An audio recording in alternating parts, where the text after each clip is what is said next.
Barkada gula na sa Enero sa pagsisimula ng mga Batang Riles. Dito kami pinalaki, dito kami lalaban.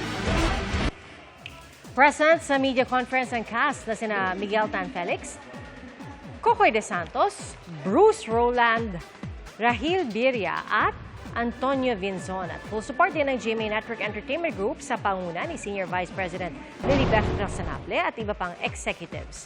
Ibinahagi ng mga bida ng serye ang mga dapat abangan sa programa. May kanya-kanya kaming kakayanan. Ako, masishare ko lang ano ako dito tech savvy. Muay Thai and yun po, boxing. Sample? Huh? Parkour skills ni Kidlat. Yun yung edge niya sa mga kalaban niya. Pera eh. Pera yung specialty ni Matos dito eh. Pera pero kung di pera, wrestling. Mga kapuso, maging una sa saksi. Mag-subscribe sa GMA Integrated News sa YouTube para sa iba't ibang balita.